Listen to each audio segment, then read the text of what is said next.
Investigators are making plans to return to the Kentucky River after finding human remains near the Valley View Ferry. What people who live nearby are saying. There's a push to get fentanyl-laced heroin off of the streets. What the Scott County Sheriff's Office is doing to crack down on these drug dealers. A WKYT exclusive, we take you inside drug court in Kentucky for a look at how it's impacting the lives of those who are battling addiction.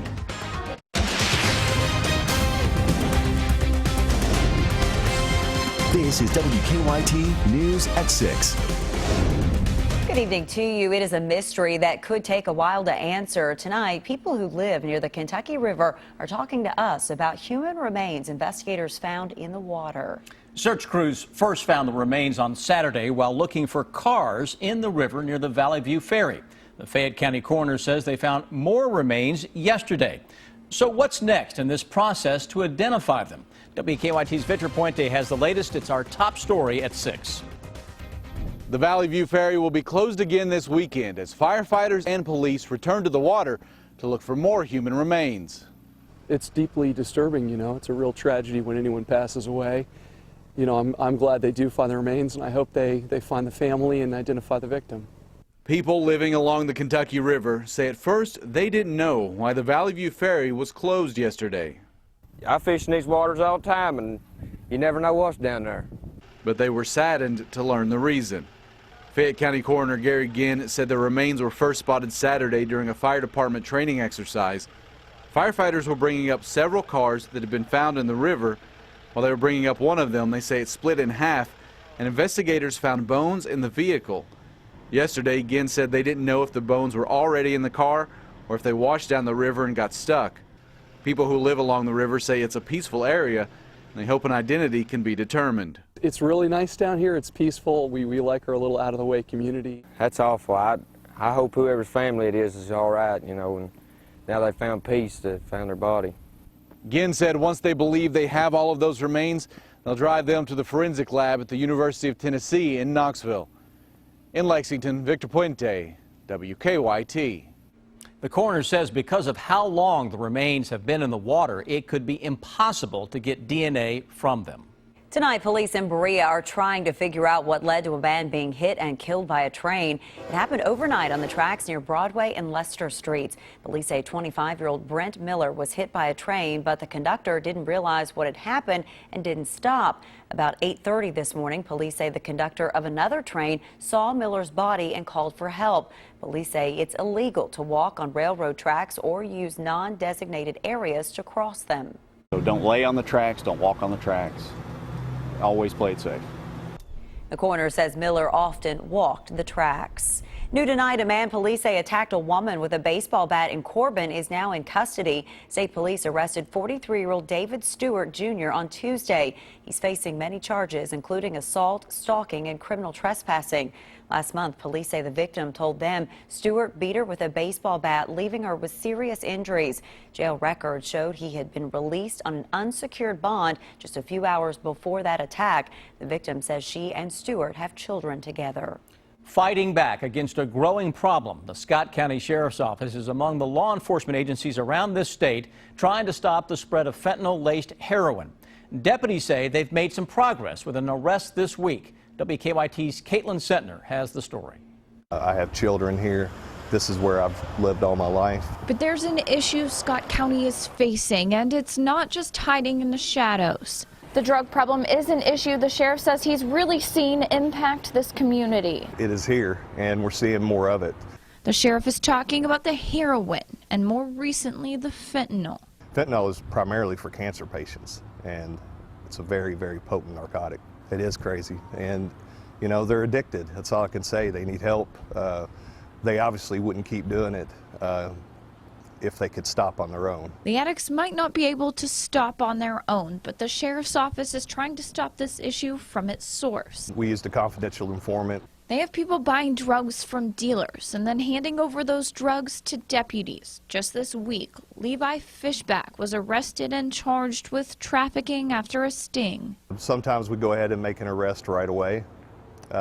Sometimes we do not make an arrest right away, and it could be months, maybe up to a year later before we make an arrest on that case. Hampton says they're pushing to get the fentanyl-laced heroin off the streets every day, and they're working with multiple agencies because Law enforcement at large is battling this. in Scott County, Caitlin Setner, WKYT. And the sheriff says multiple law enforcement agencies being able to work together across county lines has helped fight the drug problem. Cooler air and gusty winds have arrived here in the Bluegrass, but it looks like another warm-up is on the way. WKYT Chief Meteorologist Chris Bailey has an early look of your forecast. Yeah, just a little bump in the road out there today with thermometers coming down, how dare they, to normal for this time of year. It's one and done in terms of the normal. Then we're up and away. Good-looking sky cam coming out of Jackson, southeastern Kentucky. This is a part of the state that had a mix of sun, some clouds, and a gusty shower or two. Contrast that with a threatening sky in Lexington, where we have not picked up on very much rain at all, maybe a little sprinkle out there, but the cooler winds are blowing upper 50s into most of the Interstate 64 corridor, still 70. Harlan and Middlesboro, 54, a cold spot. That's up into Covington. Behind that boundary, temperatures into the seasonal 40s and 50s, Great Lakes into the Ohio Valley. And that's where the winds around here are coming from as we go through tonight into the first half of tomorrow. A lot of clouds to go through this evening into parts of central and northern Kentucky. Notice some breaks in the action the farther south and southeast that we go. This is where we have that front that is off now into southeastern Kentucky. It's one and done in terms of the chilly air. Already seeing that same front checking up to the west as a warm front, and that warmer air is going to pull back into the Bluegrass state as we go toward the weekend, and that's going to carry us not only into Halloween, but into the first few days of November. Wait until you see a taste of September in the 7-day forecast when I come back. There are many paths to recovery for people dealing with drug addiction. One path puts addicts right in front of a judge week after week until the judge decides they are ready to live a sober life. WKYT had a rare opportunity to see the successes and setbacks of drug court. Miranda Combs has this WKYT exclusive. I really am truly just about done with him. Don't tell them that. Do not tell them that, please. This meeting is never public. But he's been making his drops for us, and they're negative. The private matters make it obvious why. She knows the procedure. She knows she has to come in, get it approved, do pill counts. He's meeting with them tomorrow, Judge, so he might get his job back. Okay. We got the chance to hear the stories. Oh, she got to see her son last weekend. How'd that go? Hear the successes and the struggles. Because when I first came in front of her, she was not playing about sending me to prison. Of a day in drug court. I think we'll wait till we get the results back and then we can address that. The day starts with caseworkers updating the judge in her chambers. After the staff updates the judge on each participant, all right, sit down. They head downstairs to the Fayette County Circuit courtroom. I'll give you a second to go ahead and get set up. So, most of the participants get up here. Hi there. Good to see you. Didn't mind being on camera. Hey, tell them I'm a walking blessing right here. Being here is a badge of honor. Y'all pushed me. But you know, you got to push yourself too. Some are in the middle of the program. You saying there were 2 pills left and then there not being 2 pills left? Yeah, I took them exactly like they were prescribed. Exactly, to the T. And some haven't truly started. On the day we were there, a participant was brought in by her parents and left with paramedics. Kills me. But you know what I do know? She's alive. She's been missing for a few weeks now. Because I have a handful that are on the run that I just keep expecting to get the phone call that they're dead. Judge Kimberly Bunnell has been holding drug court for 2 years. She says Fayette County has about a 70 to 80% success rate with graduating participants. One of the criticisms of Fayette County's program is the program is too full. Unfortunately, we are maybe fast. Some people call it efficient. And would it be best if we could spend more time? Probably, but our staff spends hours and hours with them during the week. This scene, this courtroom, is copied throughout the state. What are we going to do to get you on track? Head south to Madison County, the same setting, but the laughs are fewer.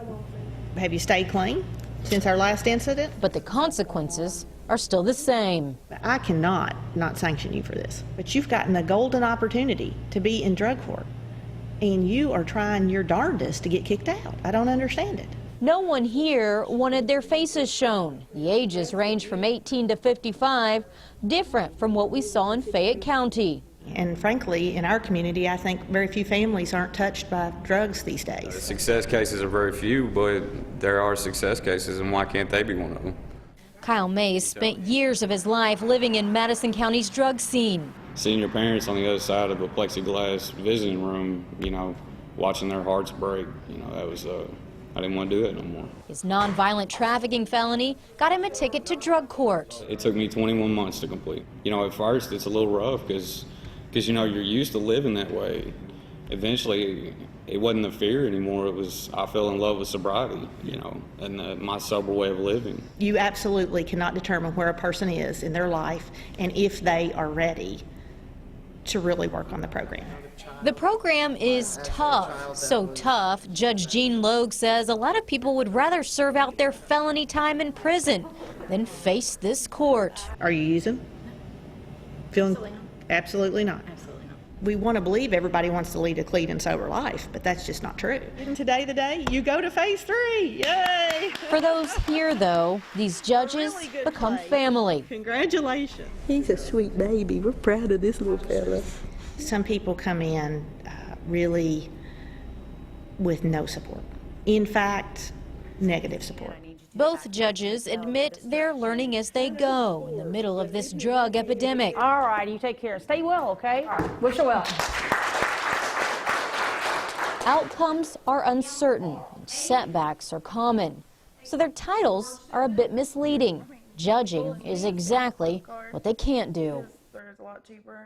Now, this is interesting in regard to how many actually graduate drug court in the state. From July of last year to June of this year, there were 2,102 participants that entered the program. 695 graduated. That's just 33%. And of the graduates, 26% had a misdemeanor. 8% had gotten another felony on their record after 3 years of graduating. Fascinating to see the pull of addiction, because these people have a chance in drug court to skip going to prison, Right. and yet facing that they still struggle doing what they're told to do. The guy in Madison County that was teetering, he actually is facing 8 years in prison and is still struggling with drug court. So it's a tough addiction to get over, obviously. An eye-opening look. Yes. Miranda, thank you. Lexington Kroger store officially reopened today with some big changes. A look at what's new next on WKYT News at 6. A Lexington Kroger store has a new look, and today they held a grand reopening celebration. The Kroger on Leestown Road has been remodeled and it's doubled in size. The store is now 80,000 square feet. It features a wine and spirit shop, a Starbucks, a specialty cheese shop, and a medical clinic. The first 500 customers in line when the doors opened this morning received a free ham. Now, your hour-by-hour forecast with Chief Meteorologist Chris Bailey. Yesterday, our 24-hour temperature change map had a lot of red on it. Today, it's a lot of blue as we continue to see the colder air filtering into central and eastern Kentucky. It's a seasonal brand of chill, and it's only going to stick around for, less than a day. How about that? And tomorrow afternoon, we'll see some red back onto this map. What we're dealing with now, temperature in Fort Knox, it's 20 degrees colder than at this same point yesterday. 15 degrees colder Frankfort, 14 Lexington with upper 50s. Now into parts of central Kentucky, mid-50s farther to the north. That's a decent little front considering where we have been, but the air behind it, can't really call it cold. It's colder only because it has been so darn warm of late. It's going to get even warmer over the next several days. Here we go. Defender Radar Network, another batch of some clouds right on top of central Kentucky. So we're not going to completely clear the skies out anytime soon. It may take several hours before we can see some stars tonight into central Kentucky. Farther south that you go, the better off you are. Overcast conditions all the way through the Great Lakes, snowing into parts of New England and upstate New York as of right now. Back here in the Bluegrass State, let's roll into our Friday. This is the coolest day I've got for the next 7. And that's a little above normal into the afternoon with upper 60s that will show up. Tomorrow morning, upper 30s, low 40s, depending on where you are. Here's the setup from this weekend into the first half of next week, and that'll be the first several days of November. High pressure anchoring itself across the southeastern seaboard. Winds around high pressure going clockwise, so we're getting in on a southwesterly flow. So very warm air from the Great Lakes, the Ohio Valley, Bluegrass State, Mississippi Valley, into parts of the Deep South. Most of the country is going to be above normal. That cold air is bottled up in Canada, but indications are middle of November, we're going to see this pattern do a little flip-flop. So second half of November, we're going to see temperatures against the norms go likely colder than normal. So we're starting it out on a toasty note right now into late October and early November. It's not going to stay that way for a whole lot longer, another week to 10 days, I think. We go through tonight, short-term forecast. We don't want to get too far ahead of ourselves. Not even Halloween yet, Bailey. 40s tomorrow morning, low 40s into the afternoon, though. Here we go with the sun and temperatures into the heart of the day. 5 o'clock, you've got an extra pep in your step. It's quitting time. It's weekend, 65 to 70. Winds are gusting up. Heading out to a high school football game tomorrow evening, 0 worries. Winds aren't going to be too bad. Temperatures in the 50s. Can't beat that this time of year. Saturday morning, temperatures still in the 50s. Saturday afternoon, it's 75 to 80 degrees. That Halloween forecast has not changed at all. Our mummy continues to do his thing. We need to get a little music to this, a little dance music. 78 for a high temperature on Halloween. We'll drop it into the upper 60s by the time the kiddos are coming in from trick-or-treating and throwing candy everywhere and trying to pick out their favorites. We go through the next 7 days, and that's a forecast that's straight out of September as opposed to late October and early November. You know, a few days ago we knew when we saw that mummy doing a dance that he knew something was coming down the road, huh? I thought we were going to cue up the Monster Mash music or Maybe something. We'll work on that tonight at 11. We'll see what music we can throw in there to give the, you know. You've got the dance, now you need the music. Yeah, I hope he doesn't ask for a tango with me. Uh-oh. That's the bad thing. We'll be waiting. Thank you.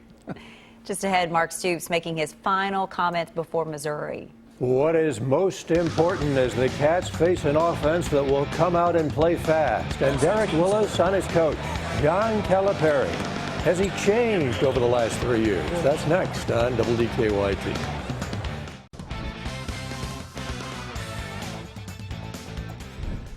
Kentucky hosts Clarion in the first of 2 exhibitions Sunday night in Rupp Arena, and John Calipari is in the process of putting this team together.